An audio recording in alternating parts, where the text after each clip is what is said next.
వ్యవసాయంలో నూతన టెక్నాలజీని అందిపుచ్చుకోవాలని జిల్లా అదనపు కలెక్టర్ నాగేష్ రైతులకు సూచించారు. మెదక్ జిల్లాలోని కొల్చార మండలం పోతంశెట్టిపల్లి వికౌడిపల్లి సబ్ డివిజన్ వ్యవసాయ అధికారి పుణ్యవతి అధ్యక్షతన గురువారం జరిగిన ప్రజాపాలన ప్రగతి ప్రణాళిక 99 రోజుల కార్యక్రమంలో భాగంగా రైతు వారోత్సవాల సమావేశంలో ముఖ్య అతిథిగా పాల్గొన్నారు. వ్యవసాయ శాఖ ఏర్పాటు చేసిన స్టాళ్లను పరిశీలించారు. ఈ సందర్భంగా జిల్లా అదనపు కలెక్టర్ నాగేష్ మాట్లాడుతూ మన దేశం వ్యవసాయ ఆధారిత దేశమని, రైతులు వ్యవసాయంలో నూతన టెక్నాలజీని అందిపుచ్చుకోవాలన్నారు. నూతన వంగడాలు, పనిముట్లు, యంత్రాలను ఉపయోగించి పంటల ఉత్పత్తి పెంచాలన్నారు. ఈ కార్యక్రమంలో జిల్లా వ్యవసాయాధికారి దేవ్ కుమార్, తహసీల్దార్ శ్రీనివాసచారి, కొల్చెర మండల వ్యవసాయాధికారి శ్వేతా కుమారి, స్థానిక sarpanch Pathur Dayakar Goud, Konguru sarpanch Swamy, Varagunda society chairman Chinnaram Prabhakar, electricity D Rameshwar, Redco DM Ravinder Chauhan, నాయకులు చంద్రశేఖర్ రెడ్డి, చిట్యాల యాదయ్య, వెంకట్ రెడ్డి, ఏఈఓలు శ్రవంతి, నిరోష, అంబిక రైతులు పాల్గొన్నారు. బట్ ఇక్కడ మీ దగ్గర ఒక సోలార్ ప్లాంట్ పెట్టడం జరిగింది. దీని వెనకాల చిన్న ఇది చెప్తాను. ఇది మీకు జస్ట్ డెమో చూపించడానికి. ఇది ఎందుకు డెమో చూపిస్తున్నామంటే మన తెలంగాణలో కాదు, భారతదేశం మొత్తానికి పొల్యూషన్ అనేది విపరీతంగా పెరిగిపోతుంది. దీనికి కారణం ఏంటి? మనమే. అంటే యూఆర్ ఆల్ హ్యూమన్ బీయింగ్స్. మనము చేసేటువంటి పొల్యూషన్ అంత కాదు, చాలా ఘోరంగా చేస్తున్నాము. సో సోలార్ అనేది ఏంటంటే క్లీన్ అండ్ గ్రీన్ ఎనర్జీ. ఇది పర్యావరణానికి ఎంతో ఉపయోగకరమైనది. పొల్యూషన్ అనేది చాలా మ్యాక్సిమం మనం పొల్యూషన్ అనేది విద్యుత్ రూపంలో వస్తుంది.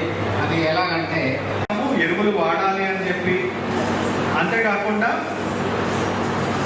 అంటే ఇంటిగ్రేటెడ్ న్యూట్రియంట్ మేనేజ్మెంట్, సమగ్ర పోషక యాజమాన్యం పాటించాలనే ఉద్దేశం చెప్పడం జరిగింది.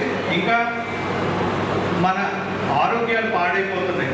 ప్రతి ఒక్కళ్ళు అంటే మనము 50% మంది అనేక రోగాలు, ముఖ్యంగా క్యాన్సర్ బారిన పడుతూ ఉన్నాం.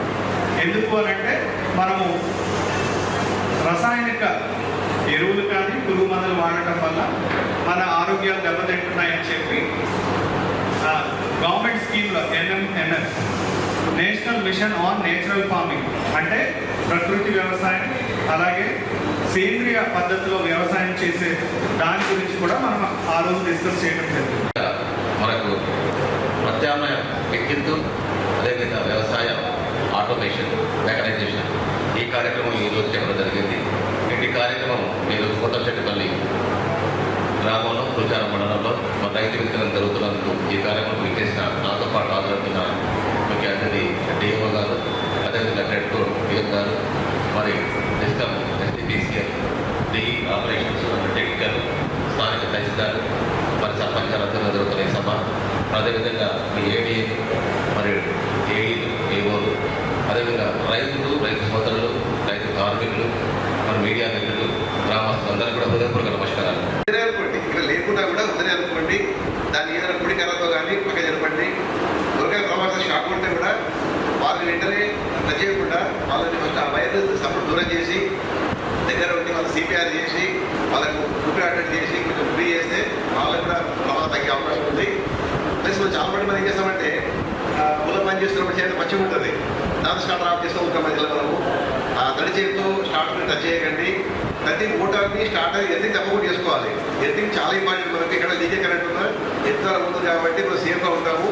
ఎర్తింగ్ మనం చాలా మంది చేయమనం, జనరల్ మనం బోర్లకాడ ఎవరైతే చేయమనము. ఎర్తింగ్ కూడా ప్రాక్టీస్ చేసుకోండి మనం సేఫ్ ఉండడానికి. కాదు నెక్స్ట్ ఇంకోటి పాత వైపు ఉంటాయి జనరల్గా. సరే పాత వైపు ఉంటే ఎక్కువ వర్షానికి అవి బ్రిటిల్ అయిపోయి ఇన్సెషన్ పోయి షాక్ కొట్టే అవకాశం ఉంటుంది. మనం జైన్ కూడా మనం వేస్తాము, పై టేప్ వేసుకున్నాం. ఇవి టేప్ వేసినా కూడా అది వేడికి ఊడిపోయే అవకాశం ఉంటుంది. దానికి మనం కరెంట్ టచ్ చేయడం కూడా ఉన్నప్పుడు ఇబ్బంది పడతాను, కొన్ని ప్రాణాలు కూడా పెద్ద సంఘటనలు ఉంటాయి. అలాంటిది స్ప్రేయర్స్ ఇప్పుడు స్ప్రేయర్స్ కూడా వచ్చినాయి. ఇప్పుడు మనం చూస్తాం డ్రోన్ స్ప్రేయర్స్, అంటే ఒకటే స్ప్రేయర్ ఒక 5 నిమిషాల్లోనే ఒక ఎకరం చల్లేస్తుంది. అదే ఎకరం చల్లాలంటే మనం గంట పడుతుంటాయి, దానికి చాలా ఇబ్బంది పడుతుంటాయి. అది మొహమే తిరుగుతుంటే ఆ మందులు, ఆ ఫెర్టిలైజర్ కావచ్చు, పెస్టిసైడ్ కావచ్చు, చాలా అనారోగ్యం ఉంటాయి. మన గాలి ద్వారా, మన ముక్కు ద్వారా మనం పోతూ ఉంటాయి. ఇలాంటి ఇబ్బందులు ఎదుర్కోకుండా మనం ఆటోమేషన్ ఏ విధంగా ఉపయోగించాలని చెప్పేసి వివరించాను. దాని డ్రోన్ ఏ విధంగా పనిచేస్తుందో కూడా మీకు చెప్పడం జరుగుతుంది. అదేవిధంగా సోలార్ సంబంధించిన ఇష్యూలో కూడా మీకు చెప్పడం జరిగింది. సోలార్ మనం ఒక్కసారి ఇన్వెస్ట్ చేసినట్లయితే దాన్ని చెప్పారు 85 సంవత్సరాల వరకు దాని మెయింటెన్స్ ఉండదు. అదే మిగతా అంటే మనకు లేదా ఇండియన్ పంప్ సెట్ కొంచెం కాలం రాగానే ఖరీఫ్ రాగానే మనం ఏం చేయాలి వాన పడగానే మనం దాన్ని పూడ్చాలి సర్వీస్ చేసుకోవాలి పోవాలి.